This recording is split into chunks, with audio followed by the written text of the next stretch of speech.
You're listening to the Rough Tumble Podcast. 5, 4, 3, 2, 1.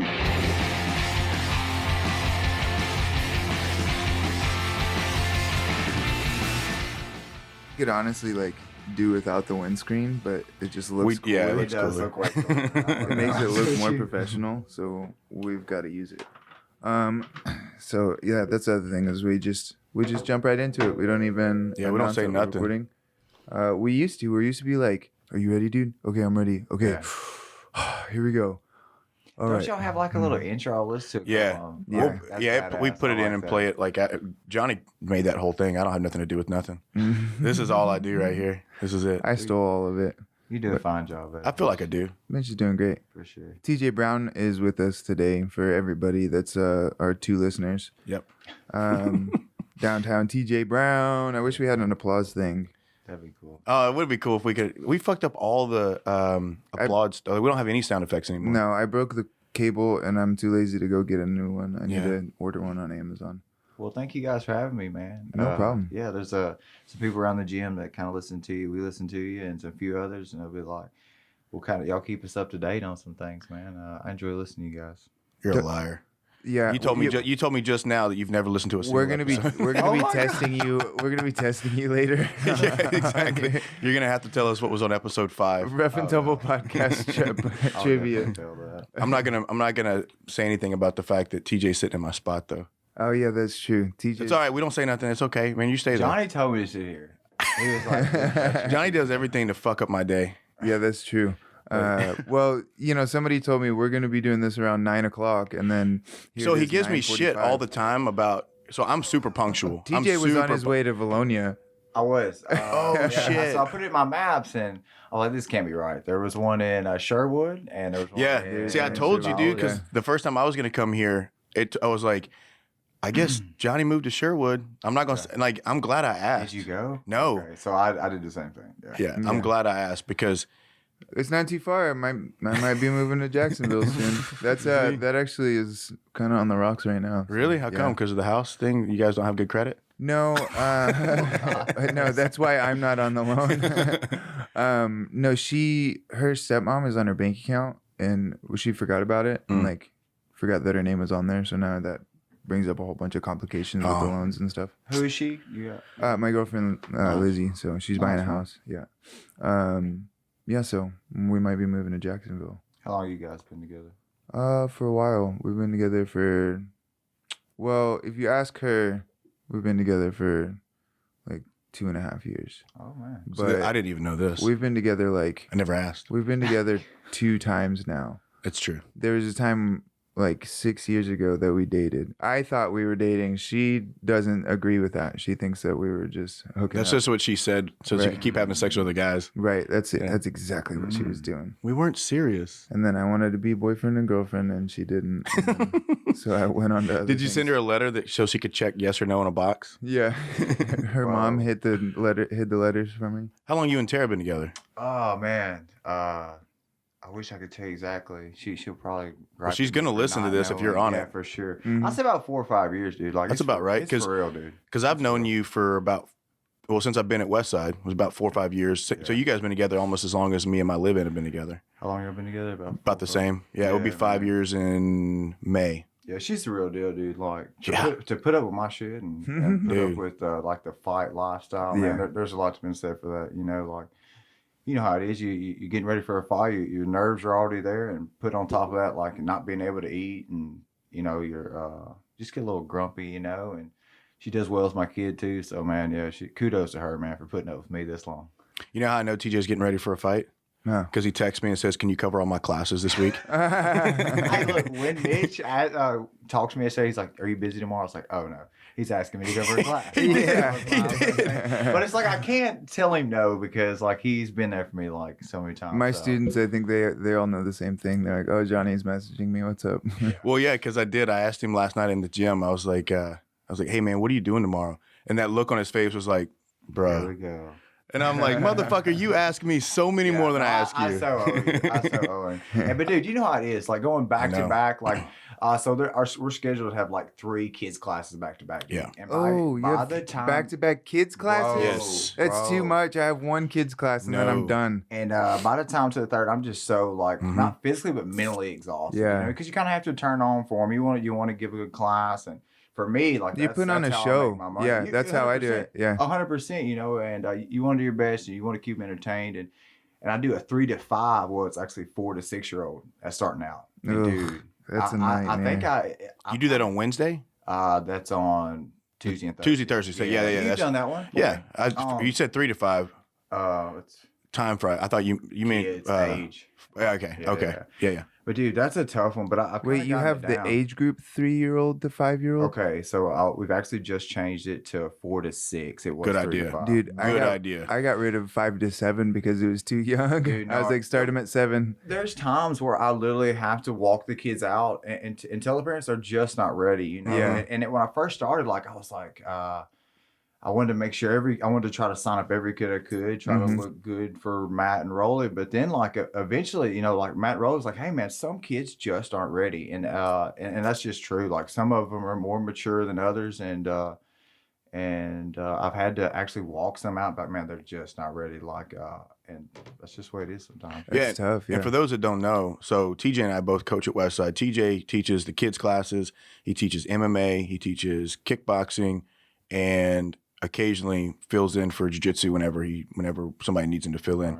And so yeah, like on if I cover TJ's classes on Tuesday and Thursday, like he said, you're literally doing a kids class from 5 o'clock to 6 o'clock, or 5 to 5:30. Yeah. Then kids kickboxing from 5:30 to 6. Then another kids class from 6 to 7. Yeah, man. So if TJ's covering my classes, I get to leave at 7. But like if he's hooking me up, he has to teach MMA from like 7 to fucking 8. 7:30 to 8:30. Dude, I'm such a whiny baby. Like I was a preschool teacher for a long time, and so yeah, and I'm like, dude, I did my time. He's not allowed court order situation. He can't. You know, I know. So I'm like, I did my time. You know what I'm saying? And then I have my 1 kids class, and then this poor kid, her mom asked me like, "Do you guys do birthday parties?" I was like, "No." She's like, do you want to do a birthday party? Nope, I don't. Bro, it's not worth the money to me. I did one. Yeah. And again, for the gym thing? Yes, I did one, dude. It's so tough because you have a bunch of hyperactive kids all jacked up on cake. Do you remember coming when we in did that don't know what they're doing? The Halloween party? It was like 2 or 3 years ago. Yeah, I remember that one. Toilet paper, for some reason, ended up all over the fucking gym. Well, I think they wrapped one of the kids. That's what it was. It was like, oh, let's make a mummy. Made him a mummy. It's like, and then none of the parents cleaned it up. But I will say, it's like, you look at like that Rock City, like with Nathan Kirby. Like, Kirby. You know, there's some things that I don't exactly agree with at their gym, but Nathan Kirby is a phenomenal kids coach. Like, he's built a phenomenal program. Like, maybe that just don't exactly max my personality, but I feel like I give a great. I think you do awesome. However, he's on another level, bro. Like, when it comes to that organization, he puts on the red nose and the hat, and like gets to work, I can't do that. I can't do that. And but he's got a phenomenal kids program. And you see it at the AGF tournaments. Like, you know, he does do a great job with that. And his coaching, like you hear him talk about like the way he nicknames moves. Yeah. From like a, you know, and he just starts yelling out these weird names, and the kids know exactly what it is. Yeah. You know. And the fighters I talked to, they're like Taylor Guys. He fought one of our guys. Like, he says he's really motivating as well. You know. And so much of this game's mental, as you guys know. So I think it's all about like what you can keep up consistently. Like I can't keep that attitude consistently, and I can't keep that personality consistently. Yeah. If he can do it, more power to him. I just can't do it. It is tough. I mean, like TJ said, like when I'm covering or when he's covering. Like by that 3rd class where you've had to keep it at such a high level. And the thing is I'm a pretty high energy guy as it is. Like, you know, I walk around the gym fucking high-fiving everybody, you know, and, but right about 7:30, that's why I usually after class, I'll usually just go sit on the wall and bullshit with you guys and stuff like that. Just get a release. Just be a grown up for a second. Man. You know? Yeah. You've got to, TJ, how old are you? I assume 29. You're 29? Yeah. I always think of you like, you're not that much younger than I am, but I always think of you as like, a kid, you know, whenever. You know, it's funny you say that. Like I was talking to Bryce the other day, and I was saying the same thing about Bryce. Like Bryce is like 24, 25 years old. We've known him you since know. he was like 16, though. And dude, I'm gonna tell you something. Like, you know, y'all watched my Dana White Contender Series fight. Like when Dana was like, he said something before he gave my contract. You know, he was talking about, well, he's Your a little age. older, Right, Yeah. And dude, that really hit home. I was like, man. In all reality, like I've got to run at this right now. And that's probably gonna be it, guys. Like, you know, it's my time right now, and because you can't fight forever. It's a young man's sport, and I am 29, man. So Dude, we're all growing up, and it's fucking weird. I know. Everybody has kids. Yeah. Mitch is like, Mitch is winning the race. He's got 15. Well, the thing is like, I'm just trying to give Kyler Brown something to choose from. Hey, So- yeah, what happened to Peyton, man? Dude, they had their little thing going on. I know, dude. man, and Kyler started getting a little too fresh. I had to you no, I'm just check kidding. her out. No, it's because she started. They started riding the bus in the morning to school, Okay. and so they have to get up at 6:30. Oh, wow. And so I don't have a problem with them staying out, but their mother is not okay with them going to bed at 9 o'clock. It's probably best, bro. I don't know, man. She don't know what she's talking about. dang dope woman. Because Reagan was doing good. I thought Yeah. she had the aptitude, Yeah, man. Dude. Hey, Peyton did well with it, Peyton man. did well too. And dude, I seen times where like I literally seen Peyton kind of grow, like mentally stronger, and just man, if you had a most improved award, man, she would get it, dude. Like she was doing great, bro. She really performed for you too, because when she would do funny my how class, it works, it is, because she would kind of have issues whenever I was coaching, and I was never hard on her or nothing. Yeah, man. She just acted different around me. Yeah, my son did the same thing. Like that's why I enjoy him going to that wrestling club instead of going with me. Is because dude, he responds better to other ones, and sometimes, man, honestly, I'd like to think I'm doing a pretty good job parenting. But I agree. But he'll shut down sometimes when and with other coaches he responds well to that kind weird. of talk. Yeah, it is weird. It is weird. Yeah, So- I think it's tough. Like, I think it would be really tough being coached by a parent because how many, like, when I was a kid, at least, my parents would tell me to clean my room. Like, yeah, fuck off. And then, like, I'd be cleaning other kids' rooms for their parents, you know, and like weird shit like that. They'd be like, he's great. He like cleaned my whole house. And they're like, I what? know. What's They're wrong like, with "What our the fuck? kid? We can't even do shit." My dad was my baseball coach because in his mind, so they needed more coaches at the in the league that I played in when I was a kid, and in his mind, he's like, oh, I can spend time with my son. It was a fucking nightmare. Yeah. Because one, my dad wasn't a baseball coach. He was just a dad who got volunteered to coach a baseball team for like a local city. And like, because he could tell me what to do, like all I want to do is play pitcher. That's it. Dad, make me a pitcher. And he's like, no, you're not gonna be a pitcher. So I was shortstop. And That's then still a good position. I know it was a good Shortstop's position. There's a lot of spot to be. responsibility. But then like if some kid was being lazy, he'd make me go play their position. So so like if we're rolling out of the dugout and like the kid's like dragging his feet or whatever, he'd be like, you know, Carlos, sit down, Mitch, get out there. And I'm like, God damn it, what Come the on, fuck? Dad. Yeah, so I love my dad though. I Love you, Dad. I'm sorry. You were talking about your dad filling in for baseball. So the same thing happened with college flag football team. And they sent out an email to the parents, and they were like, man, is any parents, can they fill in? I was like, man, yeah, you know, I'll do it. You know, I played a little football back in the day, you know, so I go to Star fill in. City. Let's make this long story short. Our team went 0 for 10. When you were the coach? Yes, I was the head coach. We were like 0 for 10, man. And it was, God, it was a crazy season. That's because you were out there trying to run flea flickers and stuff. And Bro, like you need I to just had be like, no look, idea. give Kyler the ball and make him run. Yeah. Just tell him where to run to. These dads take this so serious. Man. Oh, dude, yeah. they do. I was way in over my head, man. But, you know, I was like, man, I coach kids at Westside. Mhm. You know, I've done some other stuff with like soccer, T-ball. I got this. But no, bro. These dads take it to another They do. level. Yeah. And that's why I'm glad that we make the parents sit in the lobby at Westside. man. Can you imagine? Because we'd be dealing with the same thing. If Yes, we let them be out there, Mhm. I'm lucky that my class is all the way back in the cage. The parents can't even barely see me what I'm doing to these kids. So Yeah.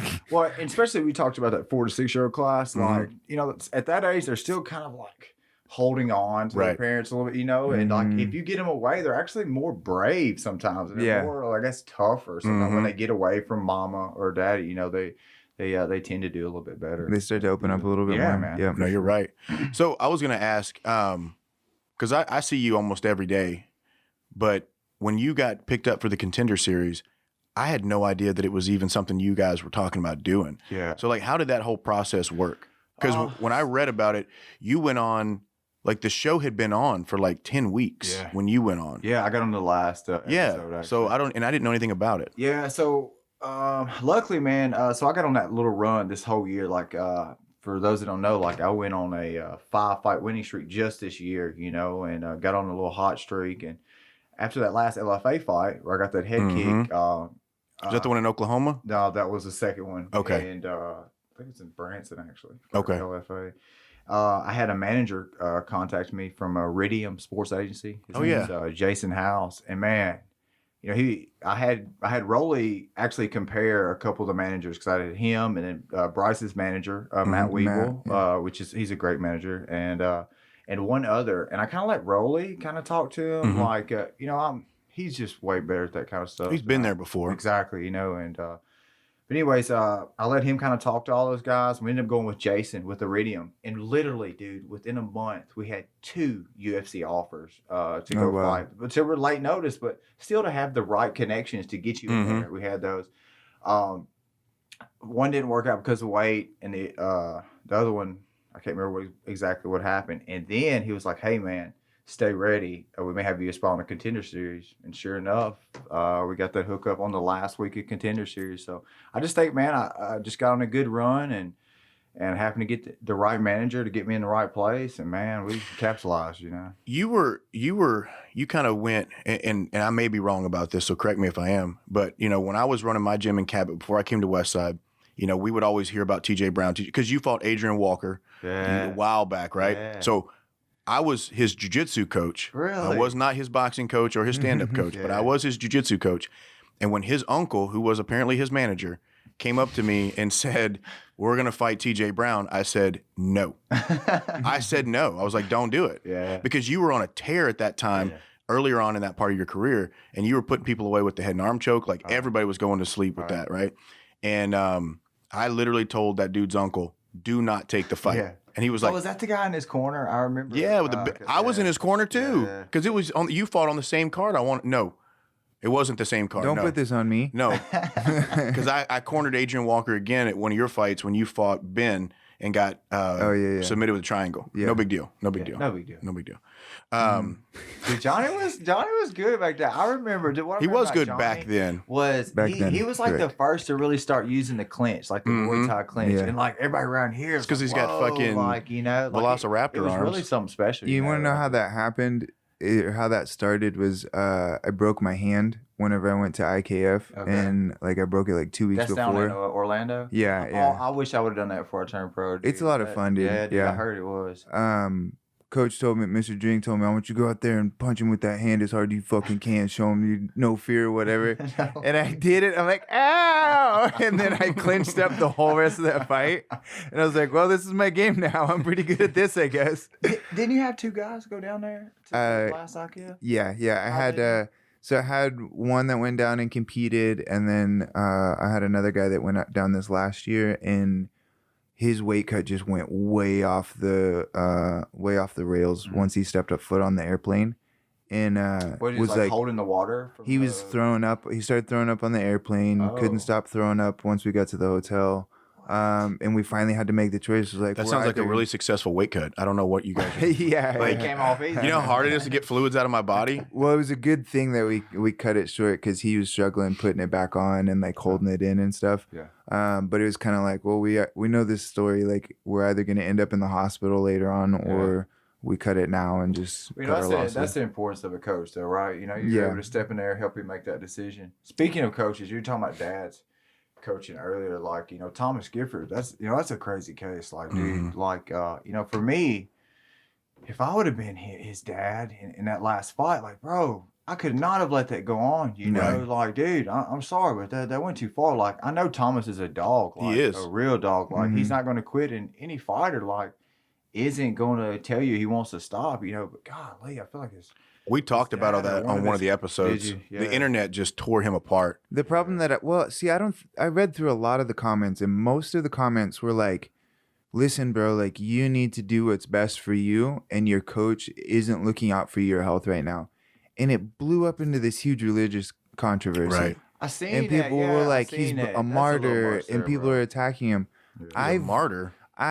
I honestly rarely saw anything that was attacking him religious wise, but most of his responses were very like religious, and we're quoting that. So then other people were like, "No, like you're missing his the point. dad's It's quotes not were? about no Thomas's were Thomas. like, you know, Jesus is in there with me or whatever," and I was like, Jesus on the cross or whatever he said. And so people were like, "You're missing the point. Like we're talking about your coach and your health. Yeah. This is like happening right now, you know." One thing I don't get about the whole, you know, I get if you're religious or not religious, it's cool either way. But one thing I don't understand is like, so you go into a fight and you win and you're like, man, thank God, you know, thank Jesus. But like, did Jesus not like the other guy? Right. Yeah. That's a good point, dude. You know what I'm Right. saying? Like, Well, you know what I do know is God loves rap because those guys always thank God for all their gold records. I just want to point out that I'm not the one making fun of religion right now. okay, I was just, You're fine. I get called out on the internet. Johnny about- gets blamed for being Everybody says I hate Christians. Yeah,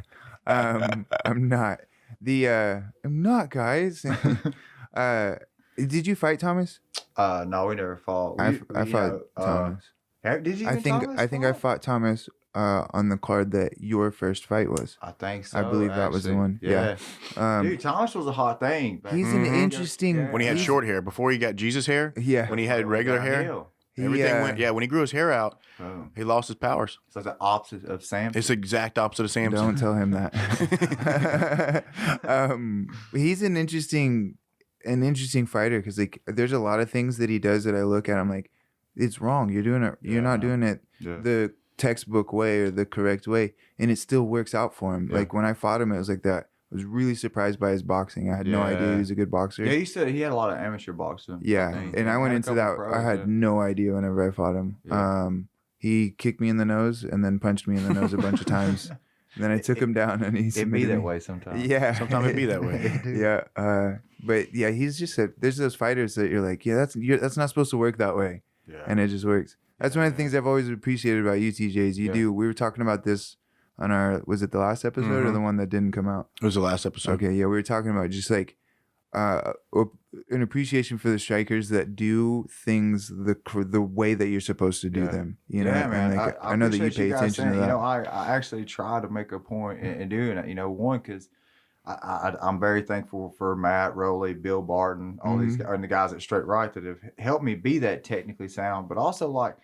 When I'm out there, I got to remember, like, the guys I coach, they're watching me, too. Like, you know, I can't be like, oh, you need to do this, you know, stay technical with this way, and I'm out there doing something else. So Right. I try to practice what I preach out Yeah. there, man. What do I you think appreciate Chuck Liddell's coach was telling him? Just throw that right hand. Kill. Kill. Kill. There- Have you seen the episodes? They just UFC just put out some episodes on Chuck Liddell and a few of the things like the history behind the UFC. Actually, some of them are pretty good. Is it Really? the- Yeah. I think I saw. There's so many of them that have come out. I saw the 30 for 30 on him and Tito. That actually might be the one I'm talking about, or they may have did another one as well. They did another one on Matt Hughes too. That's sad, bro. Yeah, because when he got in that yeah. car Heard accident, about- yeah, he got he's made a recovery from what I understand, but you know he's fucked up for life. He's made. man. Yeah, I mean like recovery. Yeah. You're not gonna be this. because I think he like same. broke his fucking hips and everything. Like Yeah. he shattered It's everything. crazy Yeah. to see somebody like that you would think is like just an alpha, super strong guy, and now all that taken That's away it. from him, dude. The craziest thing to me is that he said something in one of the videos. Jesus, my shit's going crazy here.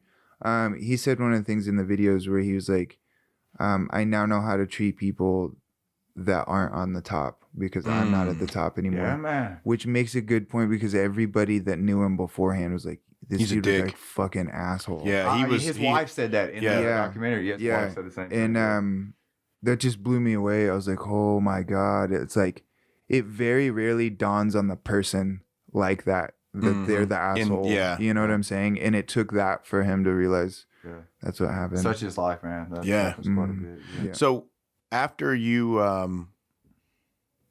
after you won that fight, so I wanted to ask you about that fight too, because we were talking about it before. When we were watching it at Westside, your Contender Series fight, we were using a laptop to watch it on the big screen, which was it kept going, it kept coming in and out, in and out. So I just started watching it on my phone while everybody else was fucking off, and I was the first one to see you get knocked down. Oh man. And so like whenever it happened, I was like, fuck. And then everybody like looked at me and they're like, shut up. Because they knew that I was ahead of the, you know. You were a few seconds. Yeah. Now, when, I hopefully I didn't misquote you whenever I said this the other day, but when I talked to you about that, you said that, because I was complimenting you on how well you recovered after that. You said you didn't remember anything after that. Dude, man, that's spot on. Like, I don't remember much of any of the first round. Vaguely the second, the third, I can remember the third round. Really? But man, that first and second round is really a blur, man. To be real honest with you, like, if you'll watch it, like my body, I guess, did a good job of kind of like autopilot. You looked like you were all in. And in the second round, I spent a lot of time wrestling, kind of get my mind right. And then I remember going in from the second and in the corner between the second and the third, and like I was in there talking with Roland, like we kind of like put a plan together, put this guy away, and man, it came together, but it's crazy how that works, I'm sure you fought, like you've been hit, like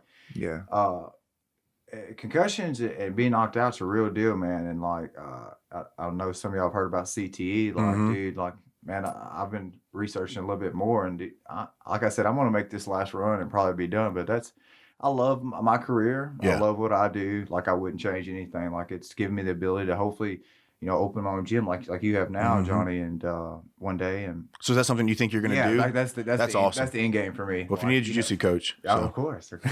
But that's the end game. As long as it's not in Conway. Of course.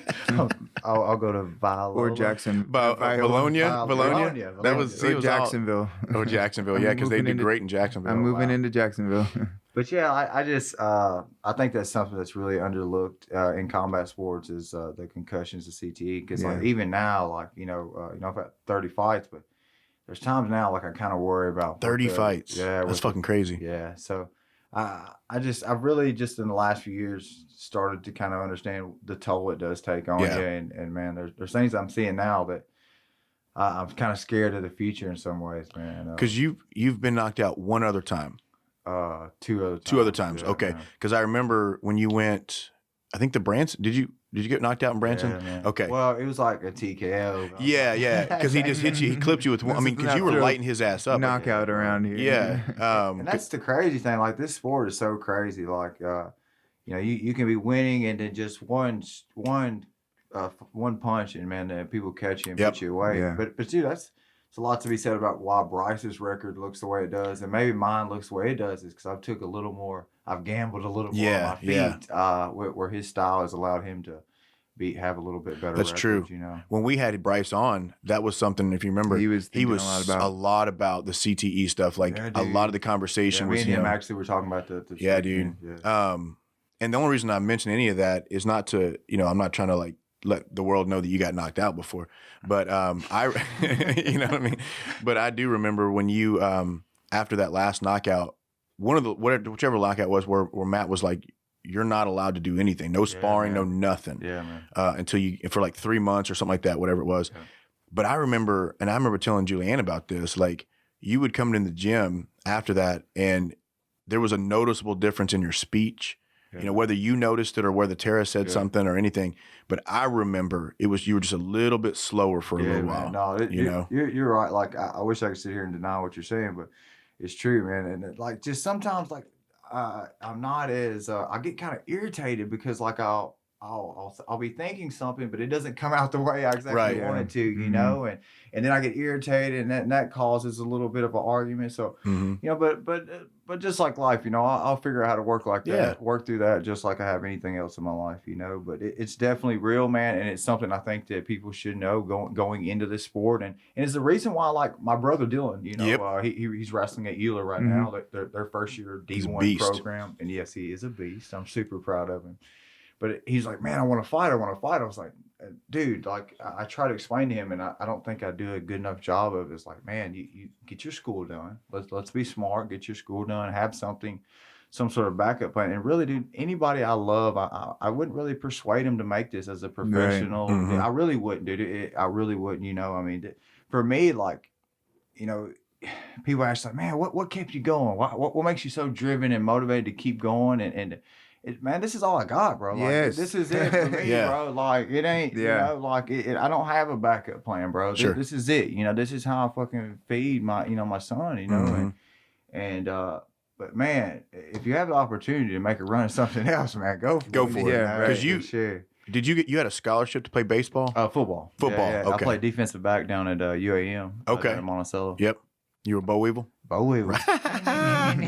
People don't believe that's a real mascot, but it is. Bro, Bo Weevil. Do you know what a Bo Weevil is, John? No, I don't know. It's actually a really scary. If you were a I thought farmer, that was like your Yeah, nickname. if or you're a something. farmer, you're gonna get fucked by some boll weevils. For That's why it's so sure, bro. scary. A boll weevil. So like eats up your crops and stuff. Yeah, like dude. your, Is it a real animal? It's So an insect. Yeah. Oh, it's an insect. Yeah. Where the Conway has like the wampus cats or whatever. It's just a fucking made up animal. It's not even real. The wampus cats. Have you ever like? Oh, it's all catty wampus. Yeah, I've heard that It's before. the backwards version of that. It's just cattywampus, cat. Like, what the fuck? It's true. Yeah. I went down there to UAM, played some ball down there. Some things happened, and I spent a couple of years like doing nothing, bro. Like, it was really bad. And then happened to find out about Westside MMA. I was like, man, you know, like growing up, like I was kind of like, I wasn't any kind of bully or anything like that, but there were times I had to stand up for yourself. Yeah. Because you grew up in Star City? Star City. Yeah, of course. There's only like, 7 people there, so. Bro, at least, bro. And your kid, at least 3 of them. But yeah, dude, it is a small town, dude, bro. It's like there's some knuckleheads down there for sure. Yeah. And then there was times I kind of had to stand up for myself. And when I did, I found out I did pretty good. So I was like, let's give this fighting thing a try. And hell, here we are. Yeah. That's how it goes. Yeah, because I got into Brazil. I mean, you know, I'm a professional fighter as well. You got paid what, like $400 for beating me? Yeah, I did Yeah, get paid something almost like $400 to beat gosh. Johnny. There we Does go. anybody ever bring that up? Oh, we about bring it how up y'all- all We the bring it time. up all the time. Okay. I Yeah. make sure to mention it all the time. Yeah, the time that he threw me, because I put out some videos of me demonstrating. I some seen that on judo throws. Instagram. Yeah, That was cool. Who put that video together? I did. Johnny puts all that together. Yes, bro. Dude, it was like the ultimate payback because like one of my highlight reel throws was throwing him, and also Eric Ingram was one. But I haven't gotten to see that throw, but I did throw him near across the room. My fireman's carry. Yeah. You are pretty good. And Eric is a black belt in judo, so that made me feel better too. And then he threw me at those 2 seminars and fucking knocked the wind out of me. Rightfully so, John. Dude, it was so bad. I actually rewound one of it several times to see that you were break falling improperly and you were hitting the back of Was your he hand not on the keeping mat. his chin down? Or No, he's hitting the back of his hand on the mat instead of the palm on the mat. You're gonna break your hand, on, man. bro. I teach my kids class. I'm a goddamn black belt. Give me that black belt. Speaking of falling, like if y'all done do you have done judo classes? Yeah. Y'all, I've never done do you have judo a belt in classes, judo? but I don't have a belt in judo. I Yeah. just do judo whenever Richard or Butts is teaching. Yeah. Have you? I've done judo classes and stuff. I'm not ranked in it. I really like to be. I did. I would too eventually, but man, I did a class, and dude, I promise you, for an hour, we just practiced fucking falling. rough, Like, I dude. fell for an hour, and I was like, man, it kind of turned me off, you know. And then you see people like Laura and AK. I remember AK broke his knee on some sort of judo throw. Like, I feel like it's a danger. It's super dangerous. That's why I get nervous when Johnny was trying to throw me at the seminar. I was like, hey, we need to talk about this. Like, let's go in the back and get a game plan together so I can go with this. Next And is then- when I say Inagi. You didn't even. I had a vague idea of what you were going to do, and that's why I get nervous when people are going to do judo. 'cause That's I'm when like, it works dude, the best. That's why you can't tell the person what you're gonna do because then they Oh start my taking God. award steps. That's exactly what I was. That's trying why I not to was do. like, yeah, I'm just gonna do this. You're gonna step here, and then I'm gonna do that. It hurt. It hurt so bad. I also like to also point out that that TJ has never submitted me with the head and arm choke. So You and Bryce Mitchell are the only survivors of the arm triangle. Let's get that out there. and I will say this: it's not because you're not good at it. Oh wait a Because minute! we've- I've rolled with TJ twice. He hasn't submitted me with speaking that. of, Johnny head and whooped arm. not only rolled, he whooped my ass. That's the last time we rolled. Don't let anybody it was know like that. an open mat on a Yeah, Saturday. I Dude, don't- he came and clowned me for I the don't. whole I don't. round. Remember, I don't feel like that's the way that happened. Johnny's weird like that because, like, I think he's kind of like me in a lot of ways. Where, like, when you're rolling with dudes that you respect and hang out and know, like, you hold back a little bit. Yeah, you know, man. because you and I have had some really good matches in the gym. You know, and it's But we kind of had to build on that, dude. We did. I remember, if I remember right, when you first came, I think I might have got a little better the first match. You- And then Mitch went on this like I don't know. He like leveled up. Like I don't know if it was just. It's called steroids. I don't know, maybe. But I remember him coming to Westside, and then after a couple months, like, dude, you like leveled up, and like I couldn't. It was my cardio for a while. I'm not sure what it was. It was. I had such bad cardio when I first came to Westside. Oh, is your bad cardio when you showed up? Okay. But yeah, you're right. I think you should kind of have some sort of control rolling with each other. You know what I mean? But now, and then I think you learn who you can go hard with. Yeah, you know, like I know I can go hard with you. I know I can go hard with Bryce. Yeah. I can go hard with Wes. Yeah. You have to learn to. I was telling my kids this the other day because like you have to learn to trust each other so that whenever an injury does happen, you understand that it wasn't them trying to hurt you. Yeah, it was that's good. It was just what happened in the sport. You know, And they're also just spazzes too. Bro. Yeah. Right. I sometimes worry that I am a spaz. I do, because I flail a lot because I do a lot of peek out stuff, even when you're not supposed to do peek outs. Like I'll do a peek out when I have somebody's back. Yeah, I'll forward roll at the worst opportunity. I got submitted one time because like I actually was a guy that we both fought. For some reason, I just assumed he was going for an omoplata, so I rolled, and it was an armbar, and I just fell right into it. It'd be that way. Sometimes it'd be that way. Yeah. Remember talking about spaz? It's like, dude, especially like once you kind of got some money on the line, like Bryce, you know, or potentially me here in the future. Like one guy we got there, and I think he's going to be great. Like I think he's, as far as a future fighter from our gym, I think he could do great. And that's Kyle Thompson. I think he has potential. He does. But he has to learn how to train, bro. You have to get to the fight. That dude breaks his collarbone every time he trains. He's gotten a little better. Yeah. But dude, every time he's getting hurt or he's hurting someone else, and man, you have to get to the fight, and people got to want to train with you, know. And it got to a point where Bryce was like, dude, I'm not training with you because last time he trained, he cut him. Yep. You know, and like you have to be a good partner, and you have to be controlled. You don't have to get to the fight. You know what I mean? I think people have so my buddy Joey from down south, you know, he comes, he's like, man, you guys train so hard and stuff like that. But there's a huge difference between going hard and going hard. You know, so like, and what I mean by that, you know what I mean? Hold on. Let me. Beautiful. Can I see your face like we're on the video? Oh, Yeah. They can't see mine. They see the back of my fat ass head. There's a difference between going hard and getting hard. That's right. And I've done both. But what I mean is, like, I'll use Kyle as an example. Like, Kyle thinks that because he's going 100% that he's going hard. Yeah. But you and I can go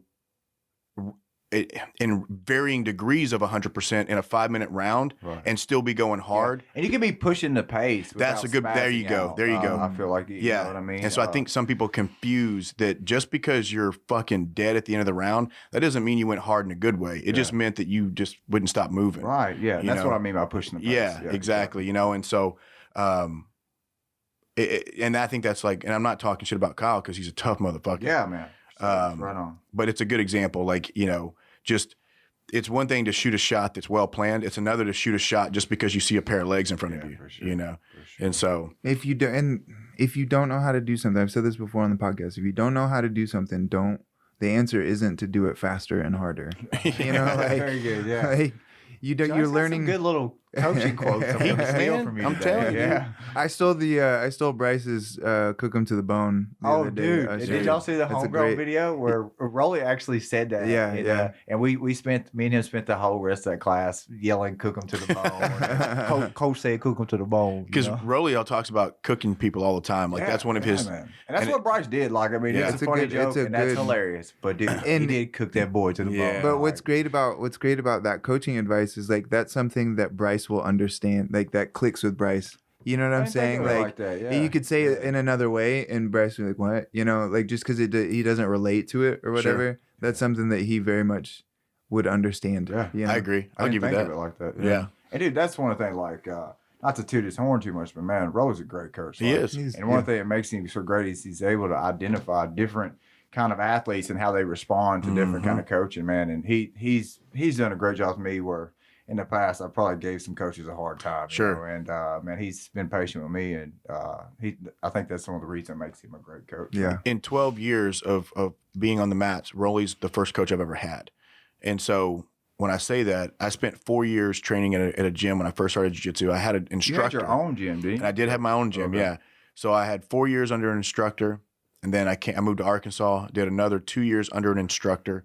Then I opened my own gym and pretty much did my own thing. Yeah. But it wasn't so I'm using the word instructor for a very specific reason. So I had a guy that taught me techniques, but that's it. And then when I came to Westside, you know, when you said that you mentioned earlier about how I quote unquote leveled up, a lot of that was really identifying what I was good at and then just like basically forming your game around it. Exactly. And like I was not a guard passer until I came to Westside. I only played guard. Your build's good for guard passing. It didn't used to be, you know, but now it is, you know, and now you put me up with like me and David Lindsay trained last night, you know, and even David Lindsay was Freebird, man. Is he still chained? Yeah, he started back again. He's got a catch wrestling fight. Yeah. He's got a fight Saturday in catch wrestling. Yeah. You remember that dude Matt Vernon popped his knee? And the guy but he wouldn't tap. And he's like, man, I didn't tap. He's fighting that guy. I beat that guy. He's 230 pounds. No, not Matt Vernon, but the guy Matt Vernon beat. Oh, Jason Hightower. Yes. So he's fighting Jason Hightower. He's bigger though. 230 pounds. 230 pounds? He was fighting at 170 at AGF. I guess they're doing like an what happened? Absolute type deal or. Yeah. I'm telling you, dude, I've seen pictures. He got old.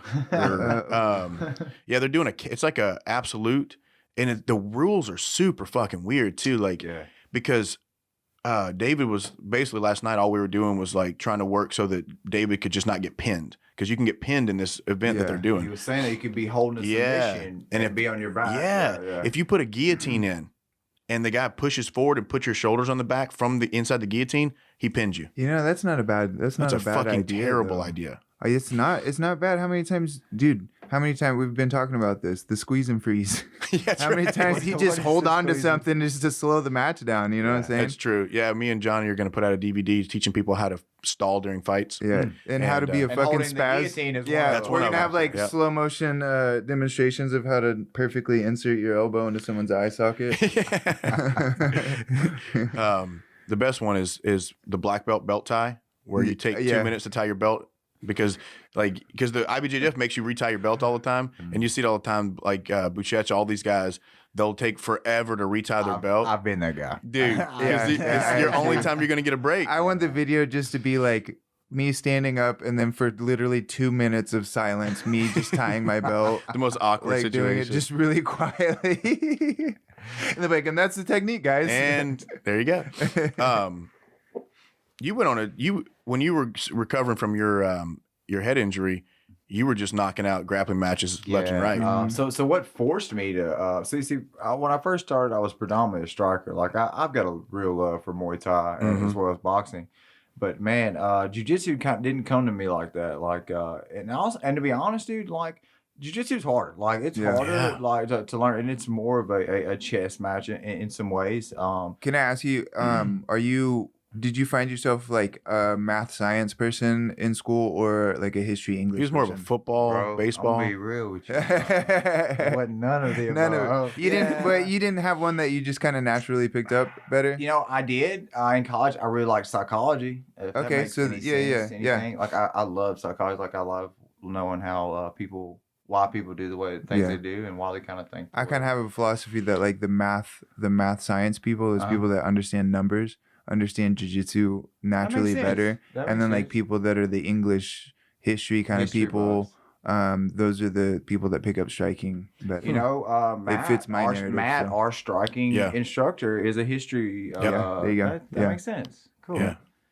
But I was saying I kind of took to stand up first of all, and then I suffered 2 handbrakes. They're like in the middle at the end of my amateur career, beginning of my pro career.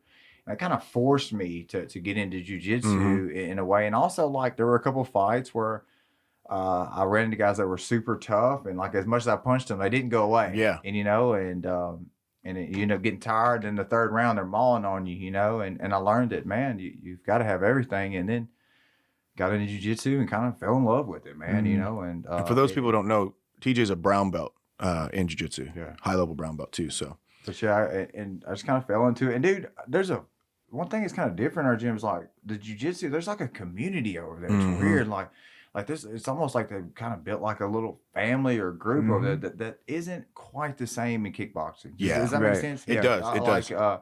And that's fun to be a part of, man. You know, and they really built something special over there. That's something we've talked a lot about on the podcast is just the community that jiu-jitsu builds. And bro, you need that, man. The similarities in a lot of the different communities. When we have the Halloween parties and stuff at Westside, I've told people this before. You'll have the kickboxing guys that'll come, and then the jiu-jitsu guys will be there, and they don't know each other. Yeah. I have no idea anybody in the kickboxing class. Like I've showed up and like I'll be like, hey man, what's up? You know, how long you been up here? He's like, oh, I've been here for 10 years. I'm like, who the fuck are you? I don't even know you. Yeah. You know, and it's because there's an invisible wall between those two mat spaces that we try to be. And as a coach, obviously we're more well known within the gym. So we're going to have some of the kickboxers are going to know us just from seeing us teach and stuff. Right. But yeah, you take like just like a Matt, Matt Newcomb's a bad example. Chuck's a bad example. I'm trying to think of people who don't cross train, like like a Matt Ferris. You know, Matt Ferris is a brown belt and he doesn't do any striking. So he probably doesn't know. Brown belt. Talking about rolling with you that day, I immediately went from whatever we had to getting the living dog shit kicked out of me by Matt Ferris. Matt Ferris is the best. Matt is the Oh my I'd appreciate it if you'd leave me alone and never roll with me again. Dude, he is fucking true. He is I'll tell good. you something crazy about Matt, like, and I'll say this to his face as well, but like, I swear to God, I will. He'll kill people in the gym, like, I mean, clown on folks, bro. But then I've also seen him go to tournaments and shit an egg, you know, Every time. you know, Not every time. I should have said that. I'm gonna tell you something, and I tried to share it with him a little bit. You know, I'm not the best at communicating with stuff like this, but sports psychology has helped me so much. Sport being able to perform, you know, the sports psychology, sports performance, like that has helped me so much. The mental aspect, and I think that's something if he took a little bit of time with and kind of educated himself in, and maybe got a sports psychologist. That is something you can grow in. It's not a little bit of that is what do they call it, nature and nurture, you know. But it is a little bit you are that way. But I do think, and from my own experience, that is something you can build over time and get better at. And I think that's the issue he had. And I think if he kind of put some thought into that mental training, it would take his game to the next level. I don't know if it was the same for you. If he wants to. Yeah, you know. When you were an amateur, how much of that was you trying to figure out your mental space, Dude, where you needed to be at? I was still doing that early in my pro career. Yeah, to be honest, it was crazy. My first few amateur fights, like, it was awesome. I was undefeated. I was knocking these guys out in the first round, but I wasn't really learning. Does that make sense? Yeah. Like, so it was later in my career that I had the real bumps and struggles that made me grow into the fighter I am today. Whereas early in my career, it was awesome. It helped build my name. I was making these knockouts, but I wasn't learning and wasn't growing as much as a fighter because I didn't have to deal with the discomfort or deal with the setbacks. You weren't being pushed. That's what makes you, man. You know, that's why, dude. Like, you know, one thing that makes Bryce so special is like, dude, you put him in the fire, like he's comfortable, like, you know what I mean? And for me, like, that's been a learned skill for me. Like, you know, I was at the beginning, I'd say a good front runner, but over time, you know, I sharpened my edge. You know, I was okay with being in the fire. I was able to find comfort in the fire, as they talk about, you know, and deal with some setbacks. Because at this level, you know, it's not about all being strong or fast or being a good front runner, but what are you going to do when you get knocked down in that first fight? What are you going to do when you're getting caught in a choke and being able to come back from that? That's something we talked about with Bryce too. Is I was asking him because it just seems like he's just so comfortable. He's the same person in the cage as he is out of the cage. That's the fighter. He wants to put you there. You know, he wants you there. He wants you to cook you to the bone. Yeah, dude. That's and see, for me, I was like, most of the time they'd say like, "Fighter, you ready?" I was like, "No." Yeah, This no, I've been fucking there. sucks, Like dude. no, you're saying this like, and many people think that's crazy. You say like, well, I've been there, guy. I've been there right before the fight. Like, man, you know what? I'm not ready. What am I doing? You know, and luckily, you know, I'm edged. You know, I got some lucky happen. I won. You know, but that wasn't what was going on in my mind. Yeah, you know what may look like a great performance, like in my mind, dude, I was fighting some demons in there. See, did you feel like you were fighting that during the fight, or was it the bell rang and you were good to go, or was it all leading up to the fight? Okay, so earlier in my career, I would say I struggled with that through the fight, bro. Like there were times I'd go back to my corner and didn't know what I was going to do, how I was going to deal with the next round. Like I was literally scared, you know. And now it's more of me dealing with the nerves before. That's what I'm trying to master now. How to deal with those nerves before, because dude, you can get so worked up. I think it'll wreck your performance. You know? Yeah. And so now it's more of me dealing with it. And then once I get into that ring, once we touch up, man, I'm good to go. Like, you know what I mean? Once I remember being at Bryce's UFC match, and dude, I wasn't even fighting, and I was back there nervous. You know what I mean? we said that last episode. And dude, there's a weird feeling that goes on with that when you're not the guy fighting. It's kind of like you're out of control. You don't have any control of what's going on, so you're almost more nervous when your friend's fighting versus you. But that's exactly what we mentioned about, because I was telling him that anytime I watch you or Bryce fight, I'm more nervous watching you two because you have that personal connection to that individual, and all you want them to do is be successful. Yeah. And then, but also it's like when my son, who's 16, when my son watches you fight, he just assumes you're going to win. He doesn't understand, right? Like some sort of superhero. Right. So, but then when I watch, I know all the possibilities. I know the fact that, when you got knocked out in the TKO, that was a fluke situation. You were wrecking house, and then it just fucking hit. And maybe it's because I saw that happen to you that, like, when I watch you fight, I'm like, please don't happen again. Please don't happen again. But dude, that's life, right, man? Like you can do everything right. You can do everything right, but there's some anomalies that it may happen, but that happened to me has helped me be who I am today, dude. But I know, like, I was watching this. I had posted a video after one of my losses, and I was talking about there's 3 things, you should do, like, that I expect out of my son or out of my brother, or any of my friends that are competitors is you prepare the best you can. You prepare the best you can. You train your ass off. You prepare the best you can. When you go in there, you do your best. And 3, you never quit. And like anything can happen there. I may lose, but if you do those 3 things, you can sleep at night knowing you did the best you can. Does that make sense? It does. And that has helped me deal with losses, knowing I did everything I possibly could. I didn't quit. I did my best, and I prepared the most I could. And at the end of the day, like, that's all you can do. That's all you can do in life. Like, and you can sleep at night knowing you did those things. And I'll tell you personally, before you compete, you're always like, yeah, man, I did everything I could. But then after the match, if you didn't prepare, it'll expose you. Exposes you, and then you'll sit down in the car on the drive back and going, I really wasn't. I shouldn't have done that. I shouldn't. I was not ready to be there. Yeah, that's a beautiful thing, though. Right? That keeps us growing. Yeah, keeps us having something. And it's wise, man. Y'all, how many years have you been competing or doing? 12 years. Yeah, 12. Say, I mean, it keeps you going. It's something you'll always be learning and always attracted to, I think. My first black belt match right after I got promoted was at the Dallas Open. So I got promoted in January with Andy, and then May was my first black belt match. And I remember waiting for my division. So, everybody does the same thing. You go chill, you lay on your bag, you take a nap, listen to music, whatever, you're just chilling. And I remember the conversation I was having was, nobody's even going to know if I leave right now. Nobody's going to know. Yeah. I could just leave right now, and nobody's going to care. Why am I here? Why did I fucking drive all the way here? Dude, and it takes a lot for you to say that right there. Like, people will look at fighters, as these very confident, cocky individual, but it takes a lot for you to say that or admit what you just said, but that's really true. What's going on in my mind. That's really what's going on. Why did I put myself Why am I doing this? Yeah, that's real. But then, of course, I stayed, and for me, I was up against some really weird things, like, because we had Formiga was in my division, who is like a multi-world champion and everything like that. That's rough. And I pulled him on the first draw, and of course, speaking of good coaches, like Rolly's had a couple of situations with me specifically where he uses like this overconfidence to build my confidence, right? Yeah. So like when we knew Formiga was going to be in my division, Rolly's like, you can fucking beat him. And I was like, well, if Rolly says I can do it, I can do it. And when I made the U.S. Combat Wrestling team in 2016, the guy I fought in the finals was a black belt. I was a brown belt, and he was a black belt. Rolly knew that he was going to be there. And so when I went and did the weigh-ins on Friday, Rolly goes, I want you to go in there. I want you to step on the scale, get your weight, and then leave. Don't talk to anybody. Don't look at anybody. Just weigh in and go back to your hotel room. I was like, yes, sir. So that's all I did. I didn't talk to anybody. I didn't hang out. I just went back to my hotel room.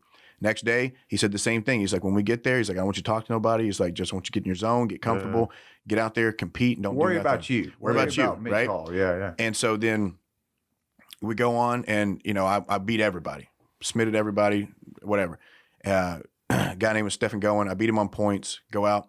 And it was only then that Rolly walked up and goes, I just wanted you to know that that guy's a Hoyler Gracie black belt and you just beat him. And so the reason that Rolly didn't want me to talk to anybody was because he didn't want to chance the possibility of me finding that out. Yeah, get in your own head. So he wanted me to believe that everybody was the same as me. Yeah. Because he knew. But look how well you performed. I know. And he knew that about me, though. But he knew that I would get in my own head because he had seen it so many times before where I would fight guys that I knew were better than me and I would let that beat me. Yeah. You know, and so that's what we talked about it earlier about Rolly's ability to take someone's strengths and attributes and coach them in those directions, you know. And some people, it's going to be like what Johnny said earlier with Mr. Dring. I want you to go in there and just punch him in the fucking face. Yeah. Some people you can do that with. Me? Yeah, I wasn't one of those people. Yeah, I'm not either. Yeah. You know, I like, need positive reinforcement. I'm the kind of guy that you need to come in and say, hey, look, man, we're going to do this. We're going to do this. You know, go in there and do this. Yes, sir. If I had a cornerman that would tell me that I look really pretty in between rounds, then I'd win every fight. You just need to have a hype man. You are so handsome right now. Just get a hype man that sits in there.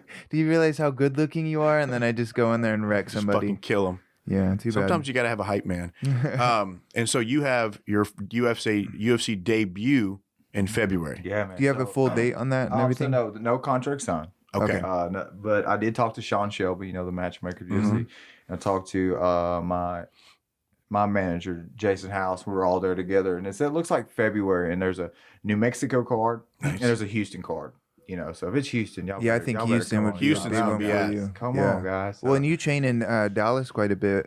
With Saxon, man. Yeah, dude. Dude, how is that? That's got to be great. It's the closest we can get to authentic real Muay Thai. Yeah, and dude, it's and those guys, you know, over the last few years, I've kind of built a little bit of bond with them. It's funny, you know, like the first time was kind of make or break. Like the first session, the second day I was there, we went into the sparring, and these guys kicked my ass, John. Like, dude, it was bad. Like, you know, and certain gyms are like that. Like, you know, you go in there, someone will be a little more nicer, and then there's somewhere that you're gonna find some sharks that are gonna come after you. Well, this happened to be one of those. That the sharks came after me, and they really whooped me. But man, I you know what? The next day I showed back up, you know, and after that, like they were much more. Most of the time, that's all they're looking for. They put more time into me. They were helping me more, and you know, we get friends on Facebook and stuff. And it's not all gyms are like that. You know, I wouldn't say that a lot of times we're like that. I don't think Westall's like that. But in that situation, you know, that happened, and man, I've been going back year after year, and man, Saxon is the truth. He's a wild one though, bro. Let me tell y'all, he'll be like teaching class, and he'll go back to his room and like.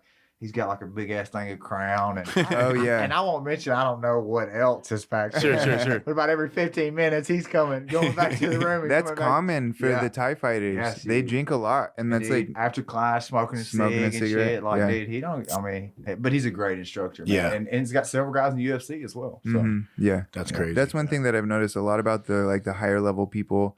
Like my boxing coach, Danny Smith.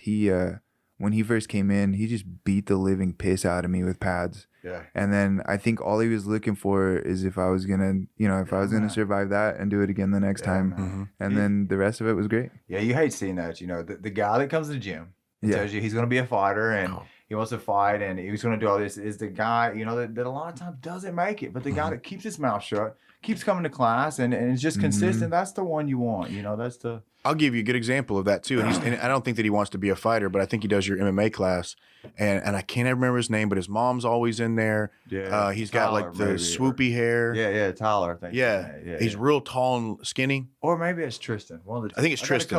I think it's Tristan. He's like real tall. Yeah. Maybe 18, 19 years old. His mom's always in there watching. Yeah. And he always has real long hair and it's kind of emo style. Yeah. Like he don't talk. Tristan for sure. I think so. Yeah. I think he may have even had braces at some point. I can't remember. But like, you know, I don't know anything about him. I don't know his style. I don't know how he does in class or anything. But I do know that he's been consistently coming to boxing and MMA for a long time. Yeah. Doesn't talk, just shows up, does class, goes home. Yeah. You know, and I'll give you a little background on a kid. Like, dude, he's I didn't know it, but he's been coming there for like 2 years. And his mom comes up to me at the end of one of the class and it's like, you know, I want you to know that he lost his dad, you know, like couple years ago, and man, like I can't tell you how much you guys up here, how much it's done to you. That's awesome. So it's crazy. Like you don't know, dude. You don't know. You don't know people's story, and I didn't know that. I didn't do anything special for him. I didn't know that, but But to know we were doing something right that was helping him mentally and physically, you know, and that's beautiful, man. So I have this is going to bring the episode down a little bit, but I have a story about exactly this. I had a wrestler that came over to us from CBC. He was a real quiet kid. I mean, like, you couldn't hardly get words out of him. He started falling in love with MMA, and he was that kid. All he did was he had insane cardio like nobody else. He was ripped as hell. All he did was train, did exactly what you told him to, and didn't question. Yeah. And then randomly, freak incident, he passed away. He got sick one day, and I don't think I think he had cardiac arrest.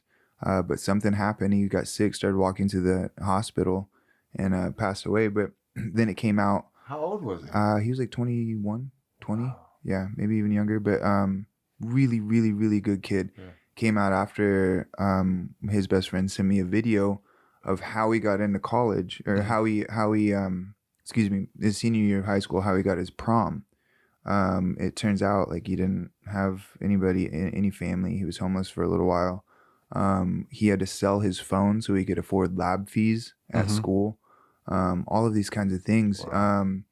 He like specifically asked his teachers not to yell at him because that's what his dad did or whatever. Yeah. Oh, yeah. Things like that. I mean, it was a really, really moving video. Story, man. And then, dude, it just crushed me. But one of the nice things was that we were able to give him that outlet and start to, you know, like, you just don't know and I think what you're doing for these people. I mean, not to that extent, but I think that's pretty common, you know, like, I wouldn't say all of us got a bunch of crazy issues. Sure. But man, a lot of the guys that I find at the gym have something going on, or have had something in the past that isn't exactly, I'd say, picture perfect or normal, you know, and it kind of brings us all together. And well, choosing to learn how to fight isn't the most mentally stable decision in the first place. For sure. You're not in the right headspace when you made that choice, you know? Sure. And I think now, on the jiu-jitsu side, you know, you're seeing a lot of the intellectuals getting into it, you know, like Jordan Peterson and Joe Rogan. Does Jordan Peterson just jiu-jitsu? Jordan Peterson's into jiu-jitsu. Sam. Andrew Yang, the guy that's running for president. Yep. A lot of your former SEAL guys like Jacko and Andy Stumps, those guys. So it makes sense, and you know, but before all that, you're right. Like, you didn't see like the intellectuals so much. So getting drawn to it, you saw guys like us finding. I don't even really know why the fuck I started training. I don't. I just know that I was always into martial arts when I was a young kid. My parents couldn't afford to send me to jiu-jitsu, to do karate and taekwondo. So, because it was 70, I remember. That's all there was. That's all there was is taekwondo, karate, man. Yeah, everybody, right? Because we were living in Bossier, Louisiana. And it was Young Zeebs Taekwondo was the big gym there, and Young Zeebs, yeah, that was his name. That was his name, Young Zeebs. I think that was his actual name. You know? That was his real name. He was an Asian. Come on guy. down to Young Zeebs. I think you're reading it wrong. We'll teach you Taekwondo. So he was an Asian guy, punching and kicking. And I remember it was $75 a month, but my parents couldn't afford that. And I guess, you know, $75 in the 90s was a lot, especially when you had as many kids as we had. And so I would just do these free trial classes where you could go do one free class, and I'd find rides to the Taekwondo gyms. And it got to the point where, like, Mr. Zeeb was like, you know, hey, it's Mitch. Young Zeeb. What is his name? Is his name Young Zeeb? It is Young Zeeb. No, I Google it. He's probably dead now, but he was like the prolific Taekwondo guy. Shut up. What the fuck? You guys are looking at it like Young, Y-O-U-N-G. No, wait, Young, like Young Zeeb. Oh, okay. That makes so much more sense. It sounded like a rapper name. I did, yeah. I was like, come on down, Lil Zeebs. I'm sorry. You're good. So my white trash accent fucked all this up because now that I think about it, I have been saying it wrong this whole time. So for about 30 years, I've been saying Young Z, but you're right. I think it's Jung. I think it was Jung. But then it also kind of makes you sound like a douchebag, like you're trying to like Young Z. Young Z. So yeah, it's just like at my dojo. Oh, it's like when you go when you go out and one person in the group speaks Spanish, so you go to a Mexican restaurant and they're like, "Yeah, I'm gonna get the number 2, gracias." Yeah, and you're like, "Man, that's the only words you know." We were in Brazil the first time. De nada. My mother one day, we had a bunch of people like working on our roof, and she goes out and offers them lemonade and tries to ask them in Spanish if they want lemonade, and the roofers look at her and are like, are you trying to ask us if we want lemonade? And I was like, Awesome. I was at the door like screaming, just like, yes. The one I get is so I'm, for the record, I'm half Filipino, but I'll Okay. go in there with my all white family because that's I know my I never met my dad, you Right. know, like but my mom, they're all white and let's have fun. And I'll go with them and I'll be sitting at the Mexican restaurant and they'll start talking Spanish to me because of course I'm brown. I and thought you were I am Spanish for a Mexican. very long Yeah. time. Honestly, I just now I found always. out. I'm today years old when I found out that you were half Awesome. Filipino. Yep. Awesome, dude. Now we So know. I'm only 5 years old from the time I found out that he was not Mexican.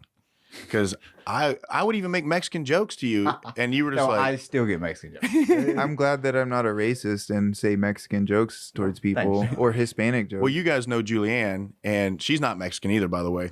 I thought she was when I first started dating her, and that's the reason I started dating her. And then one day I was like, yeah, hey, same. So that's what I Yeah. would do too. I was like, because I was like, I've never been with a Latina, you know? That's all I've been with. And so I asked her one day, I was like, so what, are you like half Latina or what? And she's like, no, I'm just a white girl. I'm like, you're Mitch not. is like, You're look not. at. So We tell gotta me get what's into that going on here. ancestry, Like, bro. You need, yeah. And she's like, well, I mean, I'm Cajun. I'm like, that's not real. Like, that's not a real, that's not a race. She isn't. No, she's Native American and French. Okay. Yeah. She is kind of tan. Like She's that super. dark Oh, hair, dude. yeah. And she's got if there squinty was eyes. anything that was Cajun, I'd say that's Yeah. it. Well, we were- American and French. A couple of years ago, we were out at Neighbors, the dive bar there in North Little Rock, and we were both wasted trying to get an Uber back to our hotel. And I think I've told this story before, but it's relevant to what you said. And so there was a Mexican guy out in front of the bar. So we walk out, and there's a car parked right in front of the bar. And we're like, well, that must be our Uber, or an Uber at least, right? That seems like a place they'd park. And this Mexican dude's trying to get inside the car, but the driver's like, man, I'm not taking you to Cabot.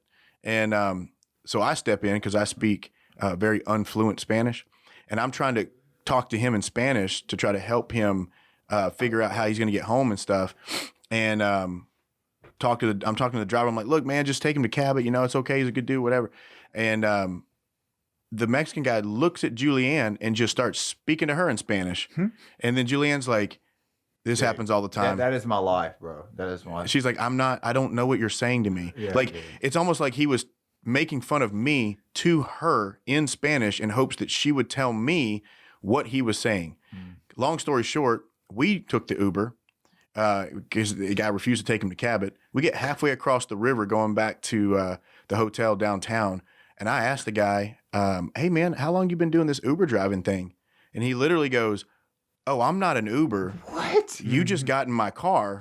I'm not This is lying. real. I'm not lying. Oh my god. Yeah. How does this not happen more often? Honestly, like It was the weirdest thing. And so like I was like, oh, whatever, dude. And he's like, no, seriously, you guys, your wife said that she would pay me to drive you guys back to the hotel. And so I look at her, I'm like, the fuck are you? And so then I'm just like, in my head, I'm like, all right, let's go. Like, what guy does that? What guy? Well, he had just his lets wife with him, too. strangers- It was some dude and his wife were in a car. oh, bro, What? Yeah. he's looking out. Apparently. No Best drinking part. and driving. Best part, right? Him and his wife were African American. We get back to the hotel, getting ready to get out. I'm just happy that he has not pulled a gun, not because he was African American. I'm just saying that some stranger, like I don't know what his intentions were. He had no problem picking up two white people who were drunk at a bar. Like I don't know what you're gonna do. People die all the time like this. And we get back to the hotel and we're getting ready to get out. I'm like, hey man, thanks man. Here's like $30 for the ride. He goes, yeah, man. Hey, y'all white folk, y'all like ecstasy? 2 for 1. I know. And I was like, what? Yeah. He's like, and he pulls out this bag. He's like, man, I got all this ecstasy. I can't get rid of it. Y'all want to buy some? And we were like, no, thank you. Bro, We're going to go, and like, it was the weirdest shit. I got you a good one. It's like, so we're in there in DC, and I'm not going to mention the UFC fighter that did this, but I was up there training with a couple, and we get done training. It's like, Washington, D.C., baby, we recreational and medical. Oh, yeah. It's like, hey, holler at your boy. And I was like, wow, that's, fucking 2 for 1 deal here training in Washington. Yeah. But Washington is weird. It's like they have recreation and medical, but also like you can't buy it commercially. Like it's a weird law. You can't buy it commercially. Yeah, so I was looking it up on Google, and you can Google. It's like you can do medical and recreational, but like you can't go and buy it at a store up there. I'm not real sure. That's weird. Yeah, I look it up. You're Yeah. crazy. Yeah. Well, Colorado's the same way because my son lives in Colorado Springs. And I was up there for the combatives course for the Air Force, and he had mentioned the same thing, because I was like, man, You're all gonna get drug tested soon. Well, I told him, Dude, USADA has tested me twice, and I haven't even fought yet. Really? Oh, Yes, no shit. They've showed up at the gym at my house. Yeah. Like, they've tested me twice now already, and I haven't even fought yet, bro. Like That's they're crazy. for real. I remember- like they are for real. Bryce was getting ready to teach class one day, and USADA showed up, and he had to go pee in a cup Yeah, real quick dude. and then go teach class. It was the weirdest thing. That same guy got me, That's and then wild. this lady Yeah. got me, dude. Yeah. Now, man, do so- we have representatives from USADA that are in Dude, Arkansas? No, they drove. So the lady that came, she came from, I believe, Texas. Another guy came from even further. Like, so no, They just there's- get there's pinged no on the- Arkansas. That's representative. crazy. That's why it's so hard to regulate all of it. You know Yeah. what I'm saying? That's why it's so What do you hard mean? for them to catch people and to, Yeah, because you got to go to so keep far it to a find it. consistent testing policy. You know? But it's so strict, man. Like, we have to, every 3 months, we fill out a whereabouts sheet, letting us know where you'll be every hour of the day. If I were to leave and go stay at your house for the night, I have to get on my app, Yeah. put in your address, and say where I'm staying for the night. Whoa, Like, for it's you, by- So they can USADA? just show up. Yes, and That's you crazy. get like, say if I didn't fill it in, and you didn't fill one in, and they come, and you're not there, like say you're out on a trip, like you get you get 3 strikes, and like, dude, you're kicked out. Like, Wow, that, dude, like, that's they're kind of very- that's very- nuts, man. Yeah. know. But man, I'm gonna be honest with you. I think it's great. Like, dude, Oh, yeah, like yeah. there's no excuse for like steroid and EPO use, and like, Which I disagree, but Which Obviously, I think that like there should be a place for it and a place not for it. Yeah, yeah. Like we've talked about it. Like maybe like make Bellator like the the dirty league organization. and UFC the clean league or Yeah. something. Just because I want to see what the But human body can I do. do understand it, because look whenever John Jones tested positive for Trembling, or not Trembling, but Tyrannoball, DC, like that was I mean, imagine you get beat by a guy who tests positive for steroids. Yeah. bro, And you've that's trained exactly- clean the whole time. Yes, man. Big And when you're money built is like the line, DC, bro. It's real, dude. And look, so you can make so I've also heard like the case people make of, well, as you get older, your tests drop Sure. down. So maybe we could come to a law to where you have to have a level test. Mm-hmm. So you can get a little bit of a test booster to get level with everybody else. But yeah, I don't know how you could really. You can't, and here's why. You could do So that. they let TRT into the UFC for a while. Right. Oh, And guys like Vitor Belfort were fucking going Juiced to yoking the up in gill, Brazil, yeah. because here's the reason why. And I'm somebody who has gone through the TRT process. The range for normal is so ridiculous. Like, they consider the normal range to be anything from 300 nanograms per deciliter up to like 1,500.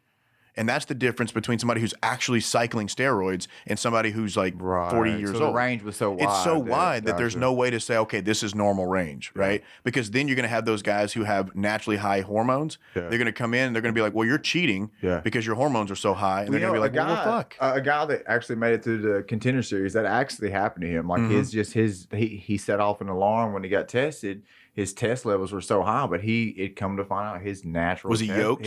Not really. Really? That's weird. But his I mean, he was built, but not just like crazy. Man, if he was on steroids, he would be, though. But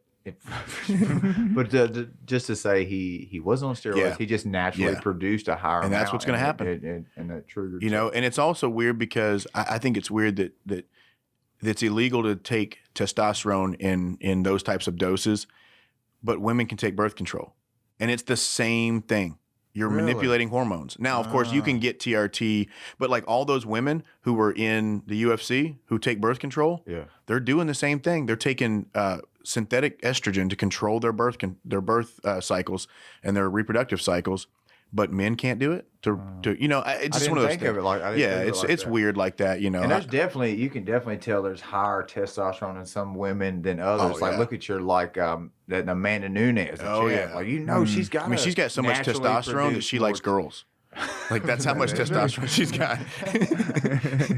Like, Hey, so- we've got to shout out our Patreon donors because we forgot to do that, or we yeah. neglected to do it on the last episode, and now I feel bad about All it. right, well, we'll do it. So every time somebody donates to our Patreon, which is what keeps this thing going, we do a shout out to them so that they can, and I think most people just donate so they can hear their name on the radio. Yeah, pretty much. I think we only have like 2 right now. Good. Oh, did we already shout out Austin Knutson? I can't remember. That episode screwed us up, dude. We just did. We just did. We're doing it now. Austin Knutson, thank you. Thank you. And go, Cody, Austin. yeah, TJ says thank you too. You don't get a cut of this. Did you give me the Bryce Mitchell? Yeah, I gotta move. You just you didn't move the microphone. You just moved the dust cover. This is our money. What does this actually do, guys? It keeps you from. It's like it keeps you from getting the pop. Yeah. So like when people speak any like P's and plosives. stuff, it pops on the microphone and it keeps that from Well, hitting. they look gangster, guys. They do. Yeah. Mm-hmm. I like Joe it. Rogan has them, so that's why we got them. Joe Rogan doesn't have them. Oh, he doesn't? No, he has those Shure SM7Bs. That's next on the list. That have Well, we can't get things like that unless people donate to the Patreon. So Yeah. Patreon, baby. And then we have. Did we say Cody Nash? Did I say that? yeah, we said it on the last episode, but I don't remember if it was the one we released or if it was the one that got crashed. See, that's what I'm saying.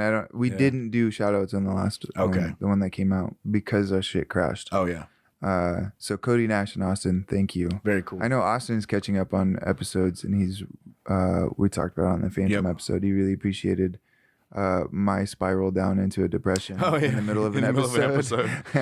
Johnny in had- 5 seconds, I was just kind He of did like, bring man, the fuck this. conversation down a minute ago. Too. He does that I from didn't time mean to time. to. I guess you need it. Y'all are a good balance for each other. Yeah. I feel yin and yang. You too. Dude, yeah, there was an episode we had where like Johnny literally was like at high, and then it randomly he was just like, "I'm gonna kill myself." Yeah, I didn't say that. He didn't say it. It was implied. I was just kind of like, man, I'm fucking done with this. It's what it was. He was just like, nothing's The fucking funny episode was anymore. over. Like everything we were saying was just beating a dead horse. Enough is enough. Yeah, and I was like, dude, I'm done with this. Let's wrap the episode. Like, yeah, A little we bit, brought him back though. We brought him back. a little bit like what we need to do. Yeah, now. we need to go and wrap it up now because Before our I know shit you got crashes. somewhere you got to be, TJ, and then we don't want the computer to crash. Man, Yes, time flies, So, guys. it does, dude. I told you yesterday. Man. I was like, man, when you get in here, you're like, man, what are we gonna talk about? I'm like, dude, Bro, I was a little nervous coming over here. Were you? You guys kick ass. You man. did Thank awesome, you dude. guys. Oh, Thanks thanks. for being nice. Dude, to me. this episode's really great. You did awesome. Cool, man. We really I appreciate really it. enjoyed it, man. Yeah. And like I told you on Tuesday, or like I told you last night, the biggest thing is that, if there's, whenever I tagged you on the Instagram where you had that free range jiu-jitsu thing, Yeah. so that's like something that me and Johnny push hard. Okay. Is we in our opinion, free range jiu-jitsu is just pushing the fact that everybody should train with everybody. Flags don't matter, schools don't matter, coaches don't matter, in the sense that as long as everybody's training with everybody, cross training and enjoying that kind of stuff. And plus, we also, coming from like punk rock background, coming from like the skateboard background, like we're really pretty proud of the community we have here in Arkansas. Yeah, man. And so like any chance we can get to like help other people, like whether, we've got, I don't know, maybe 200 people that listen to us. I don't know, something. I don't know. Oh yeah, sorry. I thought I didn't No, know that was you a- were asking me a question. that was a I'm looking yeah, right yeah, at somewhere you. around there, like 200, 250. Yeah, so we have close to 300 people that listen to the podcast, and it's growing You all see the how that time. went up? So it's like basically 500 people. So we just hit 1,000, and but we're growing, and so the idea, man, is just like we want to help you guys, and we know it's going to help us too. Bryce, we talked about this the other day on Instagram. Bryce went from like, what was it? How many followers? Oh, you went from 16 to like 53. Bro, when you go to tweeting the president, bro, You know what I'm like, saying? It's nuts. And so, man. I'm not saying we're responsible for Bryce getting a $30,000 person follower But increase. once he was on here, Right. He he's- didn't okay, start until he was okay. on and here. I want to Okay. point that out. Mm-hmm. Bryce came on the podcast, and then he got the second twister in UFC history. I can't imagine what's going to happen for you in What's February. there- come to me. There's What's gonna nothing. happen There's for you? nothing else that could possibly prove what happened other than him being on the podcast. Yeah. So It's the only thing that 2020 is changed. fixing to be killer. 2020 Yeah. is going to be killing it. So you're welcome, TJ, is what we're trying to say. Yep. For coming on our podcast. That's right. So, is there anything you want to say before you get out of here? Man, just want to say thank you guys. You guys do a great Appreciate job it. here. Thanks for having me on here, man. It was fun times, man, and guess we're all going to get back at it. Yeah, Yeah. we'll have you on maybe like after your fight That would or be a little great. bit before. I'm learning. I think after the fight is actually Yeah. better. Yeah, win or lose, dude. Let's do it. Um, We'll yeah, have yeah. something good to talk about. Either way. Absolutely, Yeah, because man. you've got to have the experience to talk about it. And then, do we still have time to record something for the It's up to Patreon? him. Are you down for that? Yeah, dude, let's do it. Cool. All right. Awesome. So we'll see you next week. Bye.